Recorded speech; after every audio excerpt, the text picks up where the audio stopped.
Greetings, everybody. This is vlog entry number 2.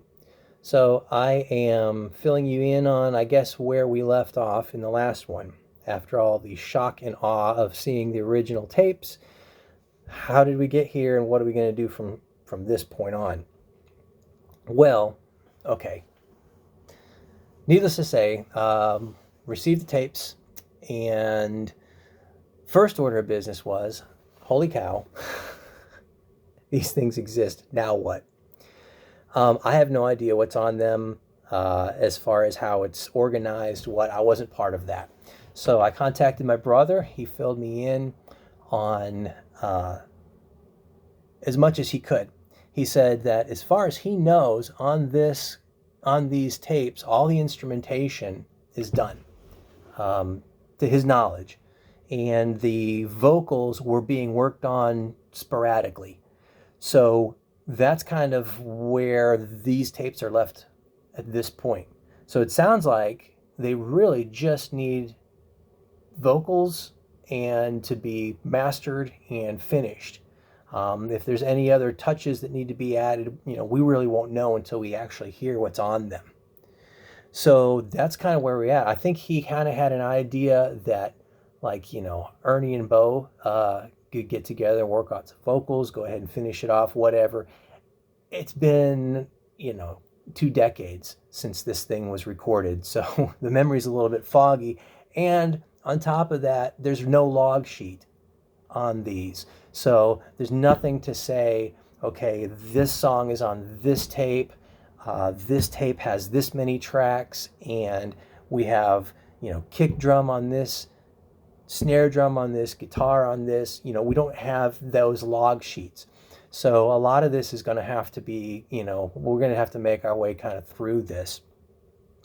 So I tried to get as much info as I can. He said that Mino had laid a bunch of guitar on this. So, apparently we have a lot to choose from, a lot to mix from. Again, I don't know, but he said that there was a lot of that on there, so that's good. That's great. I can't wait to hear that, to be perfectly honest. So I got to talking with him about that, and at that point, I went ahead. That's the point at which I sent, I sent Jimmy Henshaw just a teaser photo of the reels, of one of the reels. I just said, hey, look, call me. He knew instantly what this was. I personally thought that it was the Alexis Wax or something that didn't get finished. Had no clue that this was the Vibraflux stuff. So I was really kind of jazzed when I heard about that. I've not heard these songs since I recorded the 4-track version. So anyway, yeah, so at this point now I got to figure out, okay, what do I need to do? So I did a little bit of research, and I found a studio down in Nashville called Welcome to 1979. And these guys are a full-on analog studio. I figured if anybody would be able to use these tapes and digitize them, it would be these cats. And so far I have not been disappointed. I've reached out to them, I've contacted them and sent some emails, and I've got some responses from them. I'm going to include on this in the description part underneath this video.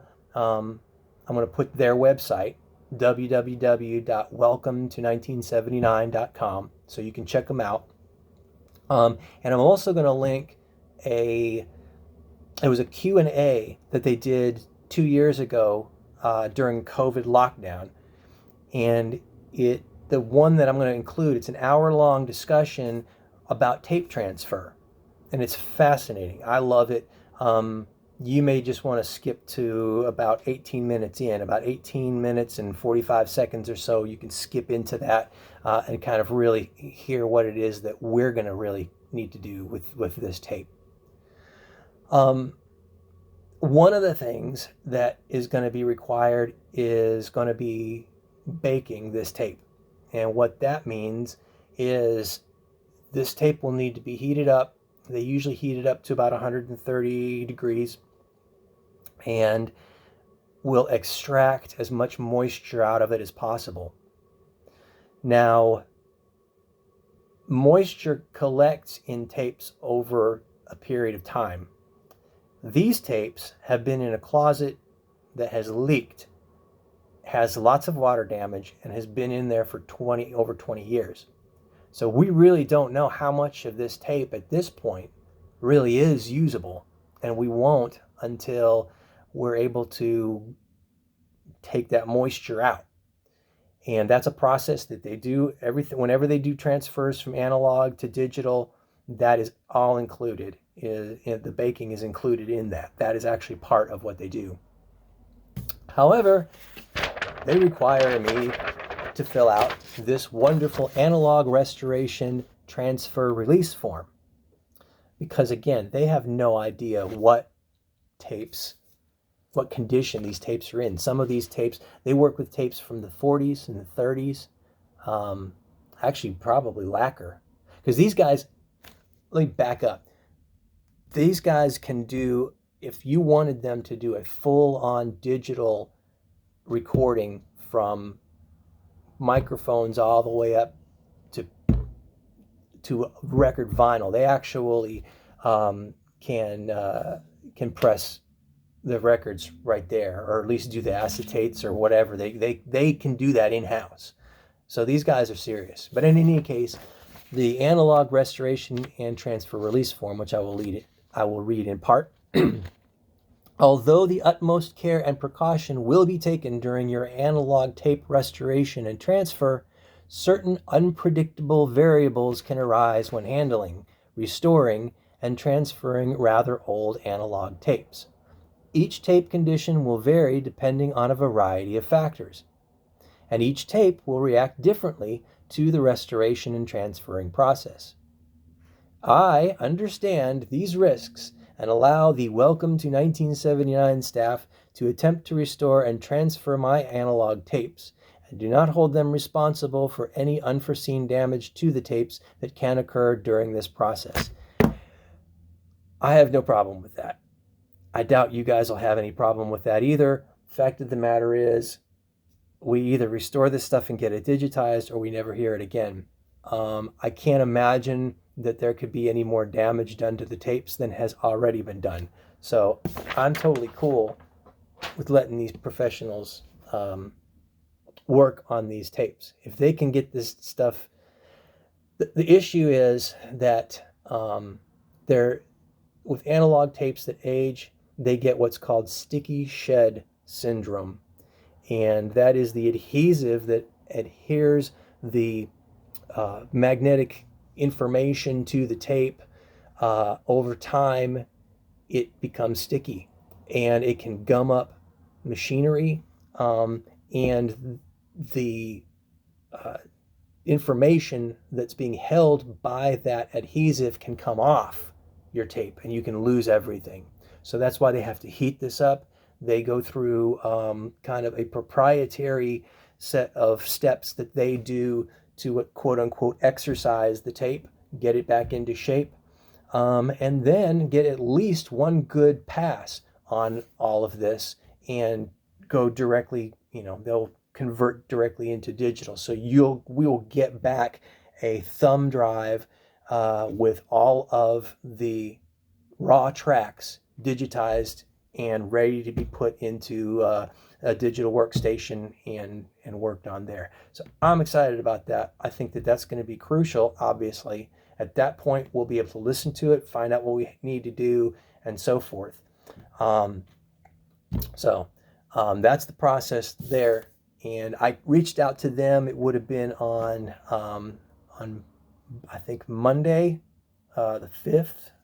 Or Tuesday the 6th, I can't remember precisely, and got that information back from them and came up with that plan. So that's about the same time that I got on the phone with Jimmy and told him, I said, here's what I think we should do with this stuff to help these guys out. Jimmy said he would get in touch with Mino and Bo and get that worked out, and he has. I am still in the process of getting a hold of Ernie. Ernie is alive and well in Nashville. In fact, go check out his website, www.erniegray.com, I believe. He's got all kinds of blog entries and that kind of thing, along with music that he's currently doing with his brothers and some other things. And it just so happens he's also gotten very, very good at digital recording, mastering, mixing, all that sort of thing. So this could work out really well. This has some legs. Okay, before I go on to the next part, I know you're probably tired of looking at my face, so let's look at some pictures. Boom. All right. These are the guys that we're talking about. You can tell just from this that there is some heavy rock and roll happening here. Yeah, it speaks for itself. One of the things that makes these guys great is they know how to discipline the microphone. At sometimes the microphone acts up. It just needs a good slap. That's one thing a lot of bands don't realize these days. Only the old school guys do. Another thing, too. We like our music in stereo, but sometimes the musicians can't always see it in stereo. In this case, here's Mino really, really trying to create some stereo music, but he can only see it in mono. I mean, look at that hair. That is rock hair right there. So much so that, you can only carry so much rock and roll before it really weighs you down and you almost fall over. That's what's happening here. I think that's what's happening here. I don't know. I don't have the video for that. Also, this is how you know that you are a professional rock and roller. This is only the best rock and rollers know how to do this, and this is the extent to which they are willing to sacrifice for their craft. Here's what's happening here. Every now and then you'll go into a club and you'll plug into an outlet that isn't grounded. That's not a good situation. Some guitarists and bass players will complain about that. Not Bo Bradley. Bo Bradley will suffer through an outlet that is not grounded. He's being electrocuted. Clearly that's what's happening here. Nonetheless, even in that situation, he's still able to completely lay down some dope bass lines. And last but surely not least, sometimes you have to work on your drums. Here we have a picture of Ed. This is Ed. I assume Ed Doggenhead is working under the hood on his drums. I don't know if he's playing drums or if he's tightening the belts under the hood. I don't know exactly what's happening here. Again, I'm not skilled enough to know that. But there you have it. This is what we're dealing with. We're dealing with a bunch of professionals. I mean, it's very rare that you get that kind of insight. Kids these days really need to be able to experience this, and that's why I'm really glad that we're going to be able to kind of put all of this together. Okay, so here's the next part of this. In the middle of all these conversations that I've been having, going back and forth with my brother, my wife makes a comment, "Oh yeah, you guys should make a documentary." Yeah, that would be great. I'll be happy if we can just get the audio done. But of course, as usual, she has some good ideas. This is kind of a weird situation. I don't know a lot of bands that are in this situation where they have these tapes that have been sitting around forever, where you've got one guy who's gone off to the monastery and is no longer in rock and roll, but has an opportunity to finish off a project. So yeah, I think there is some legs to that. That's kind of what spurred me to start these vlogs. But I'll tell you this, I am not in any way interested in heading off that project. So,